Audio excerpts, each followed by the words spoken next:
SCP-956, Object Class Euclid. SCP-956 appears to be a common pinata, resembling an unknown quadruped. Tests have revealed that although superficially similar to papier-mâché, SCP-956 has constructed various amounts of glue,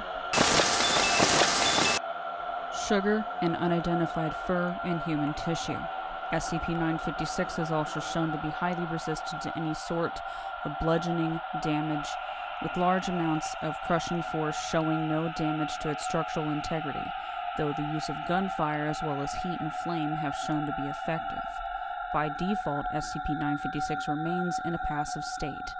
It shows no signs of locomotion or intelligence and displays no hostility. SCP-956 enters its active state when the human under the age of 12 years enters within 5 meters of it. Approximately 7 to 28 seconds after entering the active zone, the child becomes unable to move, holding any stance they had at the time. The victim is incapable of motion or speech, although it remains alive, and its rapidly moving eyes suggest that it retains awareness. SCP-956 moves towards the victim and bludgeons him or her until the torso ruptures. Upon breach, the victim's body discharges a large pile of unmarked candy, ranging from 23 to 1,323 pieces. Instances of this candy are designated as SCP-956-1. SCP-956 repeats this for any other immobilized victims before returning to a docile state. A victim can be removed from SCP-956's activation range if retrieved promptly. Upon removing the victim 12 meters away from it, SCP-956 returns to its passive state. The victim, however, shows no signs of recovering from its immobilized state and appears to remain in such a state indefinitely. Autopsies of unbroken victims show that their body had severely dehydrated, leaving them brittle. Autopsies also reveal that pieces of -1 had begun to grow out of the victim's organs, using the tissue as a component. The amount of -1 appears to be directly correlated to the time spent in SCP-956's activation radius. -1's effects vary depending upon the age of the human consuming them. Humans at the age of 12 years or older go into a seizure within 3 minutes of consumption, with a 5% possibility of cardiac arrest. There is an approximate 35% chance of survival for such subjects. Animals suffer similar effects regardless of age. Children under the age of 12 undergo a different effect. They first enter a similar state to the immobilized victims of SCP-956, although they assume a standing stance, with their arms resting in front of them.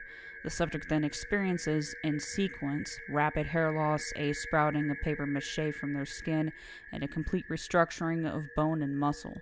The process takes 9 minutes to complete.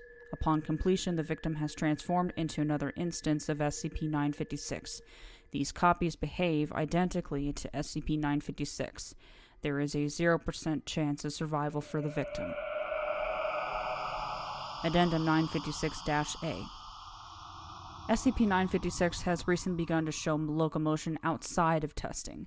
It began to wander around its containment, tracing the perimeter of the room. It did this for about an hour before staring at a spot on the wall. Review of footage shows that it's faced this wall after deactivating during previous tests. Security has confirmed that SCP-956 is facing directly towards an elementary school. That school is kilometers away. Reclassification to Euclid status requested. Doctor. Reclassification to Euclid granted.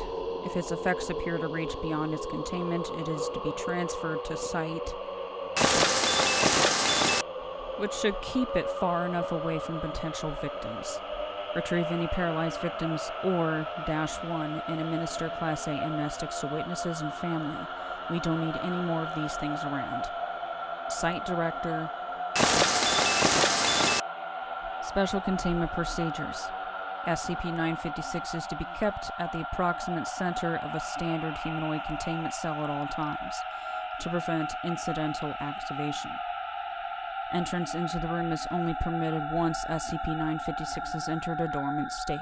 Permission to bring a subject into the room must be cleared by Site Director. to decrease the occurrence of -1 as well as containing further spread, unless for testing individuals fulfilling SCP-956's activation requirement are not to be brought within 200 meters of SCP-956's containment area. Surveillance is to be maintained through security footage at all times. 78 instances of -1 are kept in a neighboring room and are maintained at a temperature of -4 degrees Celsius in order to prevent melting or destruction. Any use of -1 is to be authorized by Security Clearance 3 personnel and to be carried out in a room identical to SCP-956's containment chamber. Any excess -1 created by tests with SCP-956 is to be incinerated unless authorized by personnel with Security Clearance 3 or higher, as are any extraneous instances of SCP-956.